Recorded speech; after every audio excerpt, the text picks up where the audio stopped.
45분을 지나고 있습니다. 다음 순서 넘어갈게요.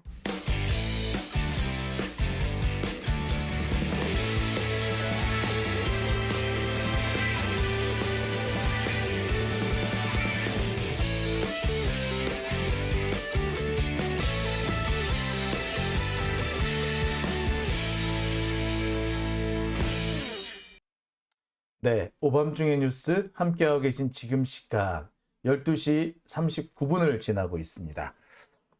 자, 제가 준비한 마지막 주제, 세 번째 주제. 세 번째 주제는요, 조금 여러분들 듣기 편하신 주제를 좀 준비를 해봤습니다. 앞서 준비한 두 가지 주제는 좀 답답한 주제였죠. 특히 두 번째 주제는 짜증나잖아. 자, 그런데 세 번째 주제는 조금 마음 편하게 들으실 수 있는 그런 내용으로 준비를 해봤습니다.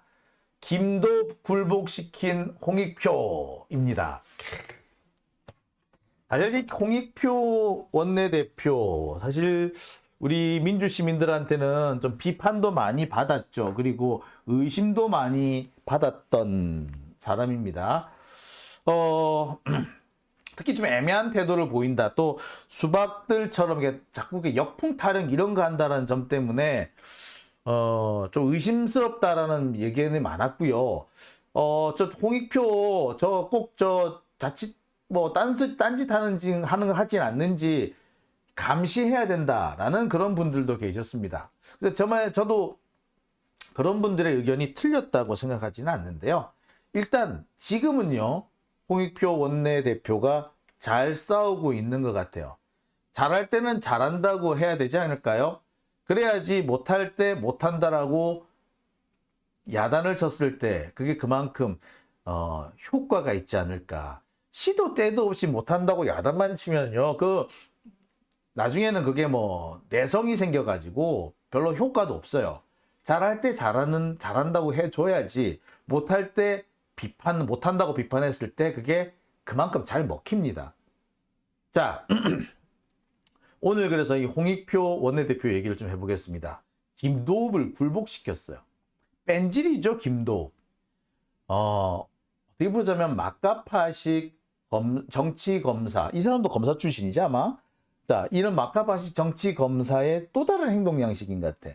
이 사람은 윤석열처럼 약간 조폭 분위기는 아니죠. 근데 약간 뺀질하지. 한동훈 스타일. 자, 그러니까 정치검사가 크게 세 가지 유형이 있는 것 같아요. 엄청 점잖고, 지적인 척, 엘리트인 척, 이렇게 하는 사람이 있어요. 최재경 같은 사람이 약간 되게 좀 점잖은 스타일이에요. 그래서 예의 바른 척하고 되게 말도 조심조심합니다. 큰 소리 잘 안 내요. 그리고 결정적으로 이 사람 지가 잘못한 거 잘못했다고 얘기를 해. 대단한 사람이죠. 그런 스타일이 있는가 하면 윤석열처럼 약간 우격다짐, 약간 어떻게 보면 조폭 같아, 깡패 같아 이런 느낌, 마초스러운 그런 정치검사 스타일이 있고요. 이 한동훈이나 이 김도읍처럼 뺀질이 또는 말장난, 그러면서 괜한 우격다짐, 본인의 잘못은 끝까지 인정 안 하고 이 새치 혓바닥으로 어떻게든 간에 이 말장난을 하려고 넘어가려는 그런 얄미운 모습을 많이 보이는 게 이 김도읍입니다. 근데 이 김도읍이 이번만큼은 제대로 걸렸습니다. 오늘 김도읍이 결국에 공개 사과를 합니다. 사실 김도읍이 그동안 검사 탄핵을 막기 위해서 온갖 꼼수를 많이 부렸습니다. 국회 본회의가 열리는 것을 막기 위해서 각 상임위원회에서 법사위로 넘어온, 그래서 법사위에서 넘어온 각 상임위에서 법사위로 넘어온 각종 법안들, 이 법안들을 처리를 안 한 거예요. 각 상임위원회에서 이미 다 처리가 됐기 때문에 법사위에서는 이게 체계나 자구에 문제가 있는지 없는지만 보고 그냥 넘겨야 되는데, 이거를 처리를 안 하고 지가 배째 이래버렸단 말이에요. 400건에 달하는 각종 민생 법안이 고스란히 법사위에 계류가 돼 있었어요. 처리를 안 한 거야. 왜?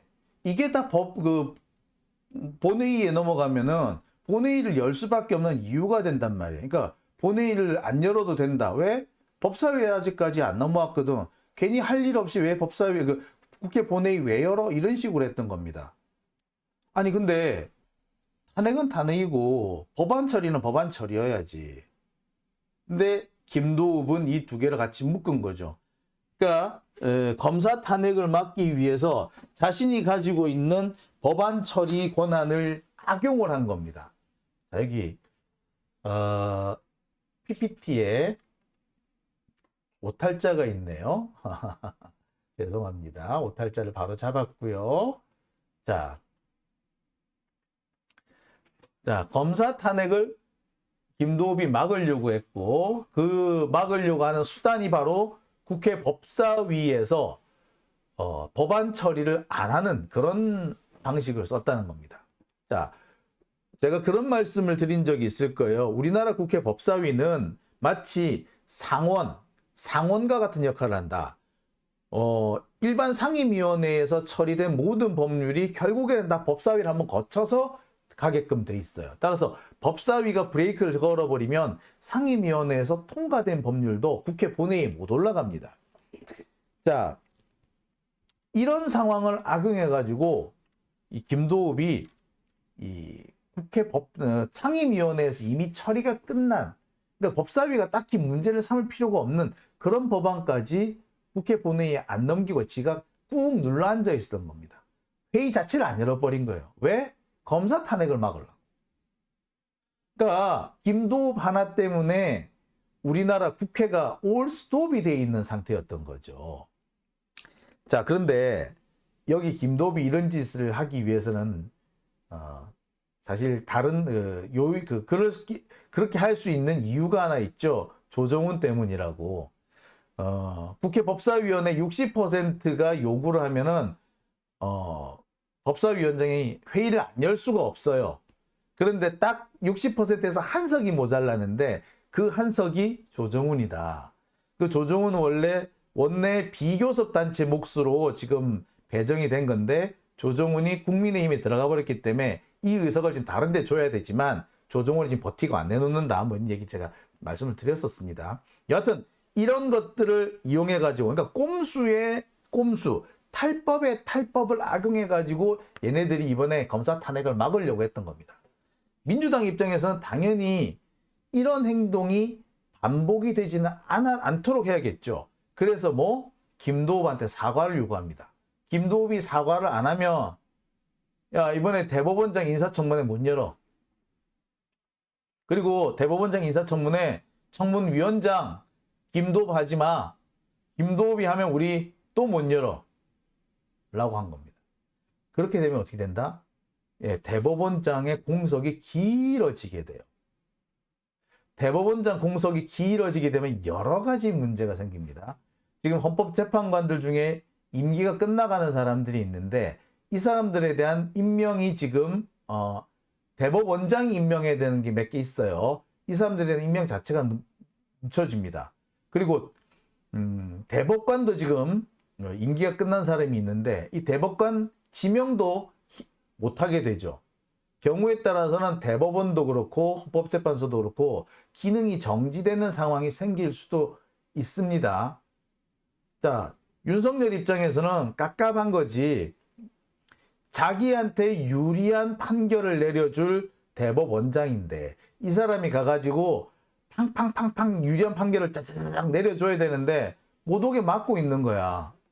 그런데 탄핵 때문에 이 대법원장 인사청문회까지도 못 열게 되면은 손해는 지들이 보는 거잖아. 그러니 어쩔 수 없이 사과를 한 겁니다. 김도읍이 그래서 사과를 했어요. 자, 요와 관련된 일단 영상을 하나 보시겠습니다. 제가 어제 보여드리려고 준비했던 화면인데 어제 못 보여드렸고요. 오늘 제가 여러분들하고 같이 보려고 또 준비를 해봤습니다. 홍익표 원내대표 빡친 모습 한번 보실게요. 내년도 예산안이 법정 시한에 처리되지 못한 점에 대해서 매우 송구스럽게 생각합니다. 제1야당인 민주당의 책임도 있습니다. 그러나 인생과 미래를 책임져야 될 예산안에 대해서 정부 여당의 그 책임 회피와 협상을 지연시킨 태도에 대해서는 매우 유감스럽게 생각합니다. 이동관 탄핵안 지연을 위해서 법안은 물론이고 예산안조차 볼모 삼아서 지연했습니다. 제가 한 가지 예를 들겠습니다. 예산안 논의에 집중해야 될 경제부총리가 엑스포 핑계로 지난 11월 21일부터 26일까지 영국을 따라갔습니다. 예산안 법정 시한을 일주일도 채 안 남겨놓은 시점에 외국에 있었던 겁니다. 이런 경우는 제가 처음 봤습니다. 경제부총리가 해외 방문 기간 동안 기재부 관계자들은 모든 협상을 올스톱했습니다. 왜? 기재부 장관이 돌아오기 전까지는 아무것도 할 수 없다고. 도대체 누구 책임입니까? 더 가관인 것은요. 정부는 예산이나 민생 경제에는 관심이 없습니다. 지금 계속 개각설이 솔솔 나오고 있는데 10여 명 나옵니다. 그중에 포함되어 있는 게 추경호 기재부 장관, 박문규 산업부 장관, 이영 중기부 장관, 이종호 과기부 장관입니다. 이 사람들은 지금 현재 경제난에 가장 책임이 크고 내년도 경제위기가 심각한 경제위기설까지 나오는데 이 사람들을 다 총선에 내보내시겠다고요? 도대체 대통령의 관심은 총선에만 있고 국정운영과 경제 민생엔 관심이 없으십니까? 추경호 장관 지금 예산도 처리 안 됐는데 개각설 나오고 총선 출마설 나온다는 게 말이 됩니까? 차라리 경질이라면 제가 동의하겠습니다. 박문규 장관 2023년 9월에 임명됐습니다. 임명된 지 3개월도 안 됐습니다. 이 사람 총선 내보내겠다고 그만두겠다고요? 또 인사청문회 하라고요? 이게 뭡니까? 말입니까? 막걸리입니까? 과기부 장관 이종호 장관이요? R&D 예산 5조 이상 깎아놓고 본인은 과학기술계 미래를 어둡게 해놓고 자기 후배들과 연구자들은 전부 다 실직과 현장에서 불안하게 만들어 놓고 자기 혼자 국회의원 나가겠다고요? 최소한 자기가 양심 있으면 총선 출마하겠다고 과기부 장관 그만두는 일은 할 수 없습니다. 이종호 장관이 과학기술계에 있었던 사람이라요. 어디 이런 인사들을 하고 있습니까? 이러고 그 대통령과 정부 여당이 민생 책임지겠다고 얘기할 수 있습니까? 그 야당 탓만 하고. 그리고 김도 법사위원장한테도 제가 분명히 책임을 묻겠다고 했습니다. 오는 7일 날 정상화하게, 그 법사위 이제서 정상화하겠다고 하는데 자기가 사과하고 재발 방지 약속하지 않으면 법사위 정상 안 됩니다. 그리고 인사청문위원장은 대법원장 인사청문위원장은 받아들일 수 없습니다. 인사청문위원장 사퇴하지 않으면 내일 대법원장 인사청문회는 정상적으로 진행될 수 없습니다. 오늘 오후 3시까지 정부 여당 측은 새로운 인사청문위원장을 제안해 주시기 바랍니다. 자, 진짜 제대로 빡친 모습이 정말 열 많이 받았구나라는 게 느껴지시죠? 말 그대로 제대로 빡쳤구나라는 생각이 듭니다. 예. 얼마나 열 받았으면 솔직히 우리 입장에서 상당히 좀 불만족스러운 사람이잖아요. 어떻게 보면 잘 싸우는 것 같지는 않지 않습니까? 그런데 이런 사람마저도 이렇게 화를 낼 정도였다면 지금의 이 국민의힘 그리고 윤석열 정권이 얼마나 무도한 것인지 더 적나라하게 보여주는 상황이 아닌가라는 생각이 들어요. 여하튼 이렇게 제대로 빡친 모습 보여준 홍익표 원내대표의 행동 때문이었을까요? 아마 이 표정에서도 드러나듯이 이거 그냥 괜히 해보는 소리 아니야. 정말 제대로 사과 안 하면 나 진짜 제대로 한번 싸울 수 있어 라고 분명한 경고를 보여준 것 같아요. 아마 그 경고가 좀 먹힌 것 같습니다. 바로 김도읍이 오늘 사과를 해요. 근데 사과가 처음에는 비공개적이었습니다. 공개석상이 아니었어요. 김도읍이 사과를 했다라고 알려지긴 했지만 공개 사과는 안 했거든. 아니 공개적으로 회의 진행을 안 했으면 사과도 공개적으로 하는 게 맞잖아. 근데 또 사과를 공개적으로 하면 쪽팔리거든. 안 하려고 했던 것 같아. 자, 이거를 또 민주당 국회의원들이 콕 집어서 문제를 삼습니다. 그리고 마침내 김도부로부터 사과를 받아내요. 이 장면도 함께 보시겠습니다. 부원장 인사청문특위위원장 제가 사퇴하지 않으면 협조하지 않겠다. 제대로 진행되지 못할 것이다. 라고 하는 데 대해서 걱정을 많이 했습니다. 많이 했고 제가 자리에 연연하는 사람도 아니고 이러다가 큰일 나겠다 싶어서 인사청문특위위원장 조금 전에 장동희 의원이 우리 당 원내대표에게 제가 이야기하는 걸 다 들었기 때문에 말씀을 하셨고 더 이상 중복을 하지 않겠습니다. 민주당 마음대로 뜻대로 탄핵 독주를 하는데 제가 협조자가 되고 동조자가 되지 않고 방해가 되었으니 사과하라. 저는 이렇게밖에 해석이 안 되더라고요. 그래서 민주당이 지금 계속 집요하게 이런 식으로 다음 회의 때도 그럴 것이고 또 그럴 것이고 그래서 오늘 제가 매듭 짓겠습니다. 지난 11월 22일 예고되었던 법사위 법안심사 전체 회의가 열리지 못한 데 대해서는 법사위원장으로서 민주당이 아닌 국민 여러분들께 진심으로 사과드립니다. 네. 끝까지 찌질했어요. 그죠? 그래서 뭐 민주당한테 하는 사과가 아니라는 둥, 뭐 민주당은 사과한 적이 있느냐는 둥, 그렇게 깐족대다가 결국에 그 상태로 그냥 가버리면 안 될 것 같거든. 자, 사실 이 과정에요.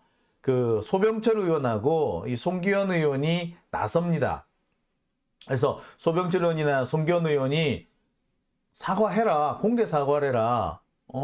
그냥 니들끼리 모여서 사과한다 이런 의사표명만 할 게 아니라 사과를 했으면 그 회의를 공개 회의를 정식 회의를 네가 안 열었어 사과를 한 거면 회의석상에서 해야지 공개 사과해 다 본 데서 해라고 요구를 한 거예요. 만약에 그거를 안 받아들일 경우에 또 회의가 지연될 수도 있겠거든. 또 민주당이 야 그럼 우리 회의 못 하겠어 하고 나가버리면 어떡할 거야. 그거를 또 막으려다 보니까 이렇게 찌질하게 딴소리 찔찔 해놓고서는 결국에 사과를 한 겁니다. 사실 이런 식의 사과는 안 하느니만 못하죠. 듣는 사람 더 기분 나쁜 그런 모습일 수도 있습니다. 나 같으면은 지금 그게 사과야! 소리를 꽥 질러주고 싶은데 그래도 민주당 국회의원들이 좀 착한가 봐. 저걸 그냥 사과라고 받아주긴 한 것 같아요. 여하튼 그럼에도 불구하고 그 뺀질거리는 그리고 우격다짐 말장난 교원영색의 이 대명사 교원영색 그 말장난의 깐족거림이죠. 깐족거림의 대부 김도읍이 결국 공개 사과를 했습니다. 참. 여기서 우리가 알 수 있는 게 있어요. 국힘당 얘네들하고 맞서 싸우려면 아니 얘들을 좀 제대로 다루려면 문제가 있을 때 그냥 대충 넘어가려고 하지 말고 또박또박 짚고 넘어가야 한다. 반드시 짚고 넘어가야 된다.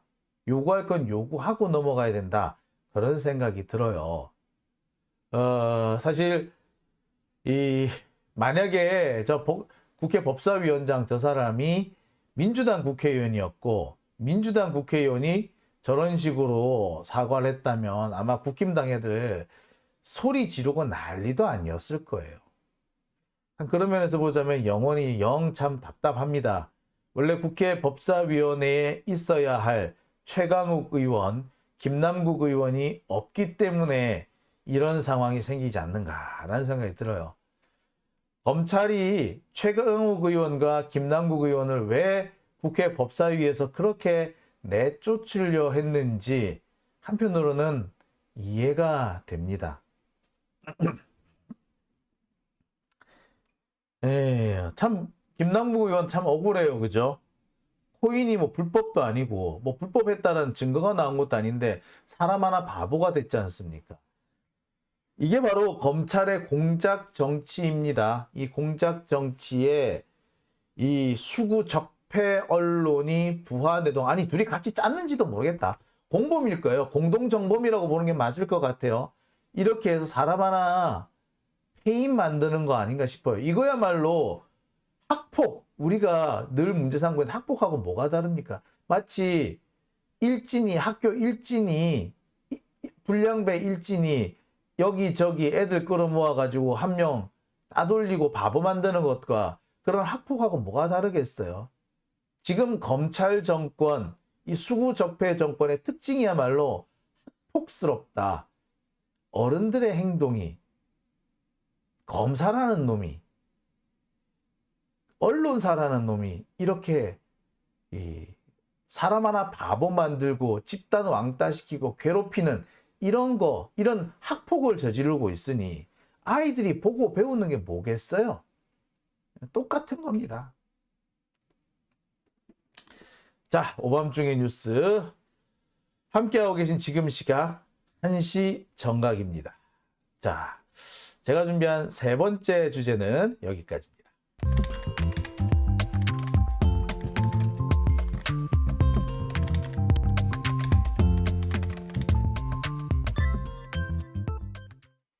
네,